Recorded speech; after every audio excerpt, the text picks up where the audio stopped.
ಏನಾದರೂ ನಾವು ವಸ್ತುಗಳು ಉಪಯೋಗ ಬಳಸಿ ಇದು ಕೌಂಟ್ ಮಾಡ್ರಿ ಎಷ್ಟಾಗ್ತದೆ ಅಂತ ಹೇಳ್ತೀವಿ. ಮತ್ತೆ ಮೈನಸ್ ಆ ಥರ ಇಷ್ಟರಲ್ಲಿ ಇಷ್ಟು ತೆಗೆದ್ರೆ ಎಷ್ಟಾಗ್ತದೆ ಅಂತ ಹೇಳ್ತೀವಿ. ಆದರೆ ಮಲ್ಟಿಪ್ಲಿಕೇಶನ್ ಅವ್ರಿಗೆ ಟಫ್ ಆಗ್ತದೆ, ಸ್ವಲ್ಪ ಅರ್ಥ ಮಾಡೋಕ್ಕೆ ಅವರಿಗೆ ಹೆದರಿಕೆ ಆಗ್ತದೆ. ಆವಾಗ ನಾವು ಈ ಥರದ TLM ಅನ್ನು ಬಳಸಿ ಅವರಿಗೆ ನಾವು ಮಲ್ಟಿಪ್ಲಿಕೇಶನನ್ನು ಈಸಿ ಮಾಡಬಹುದು. ಹೆಂಗಪ್ಪ ಈಸಿ ಮಾಡಬಹುದು ಅಂದರೆ, ಈಗ ನಾವು ಹೇಳ್ತೀವಿ ಅವರಿಗೆ 2 2s ಅಂತ ಹೇಳ್ತೀವಿ. ಎರಡಲೆ ಎಷ್ಟಾಗ್ತದೆ, ಇಲ್ಲಿಂದ 2 ತೊಗೊಳ್ಬೇಕು ಮತ್ತು ಇಲ್ಲಿಂದ 2 ತೊಗೊಳ್ಬೇಕು. ಈಗ ಇದು ಚುಕ್ಕಿಯನ್ನು ನಾವು ಕೌಂಟ್ ಮಾಡಬೇಕು. 1 2 3 4 2 2s 4.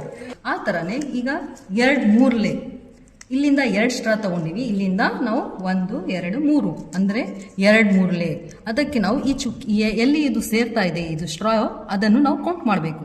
1 2 3 4 5 6 ಅಂದರೆ 2 3s 6, 2 3ಲೆ 6. 8 2s 8 2s 1 2 3 4 5 6 7 8. ಎಷ್ಟು ಸ್ಟ್ರಾವನ್ನು ನಾವು ಇಲ್ಲಿ ಯಾವ ಬಗ್ಗೆ ಹೇಳ್ತಾ ಇದ್ದೀವಿ? 8ದು.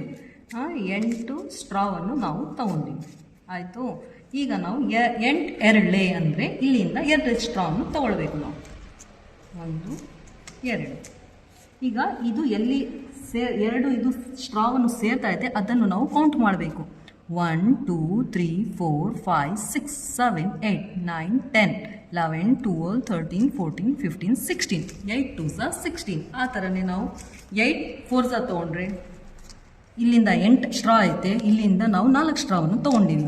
ಈಗ ಇದಕ್ಕೆ ಕೌಂಟ್ ಮಾಡಿರಿ ಎಷ್ಟಾಗ್ತದೆ. ಈಗ 8 ಮಗ್ಗಿ ಕಲಿಬೇಕಂದ್ರೆ ಮಕ್ಕಳಿಗೆ ಹೆದರಿಕೆ ಆಗ್ತದೆ. ಈ ಥರ ಅವರಿಗೆ ಹೇಳ್ಕೊಟ್ರೆ ಅವರು ಭಾಳ ಸುಲಭವಾಗಿ ಇಂಟ್ರೆಸ್ಟ್ ಆಗಿ ಮಗ್ಗಿಯನ್ನು ಮಾಡ್ತಾರೆ. ಮಗ್ಗಿ ಲೆಕ್ಕಗಳನ್ನು ಆರಾಮಾಗಿ ಸುಲಭವಾಗಿ ಮಾಡಬಹುದು. ನೋಡ್ರಿ, ನಾವು ಇಲ್ಲಿಂದ 8 ತೊಗೊಂಡ್ವಿ, ಇಲ್ಲಿಂದ 4 ತೊಗೊಂಡಿವಿ. ಈಗ ಇದನ್ನು ಕೌಂಟ್ ಮಾಡೋಣ. 1 2 3 4 5 6 7 8 9 10 11 12 13 14 15 16 17 18 19 20 21 22 23 24 25 26 27 28 29 30 31 32. 8 4s 32. 8 4s 32.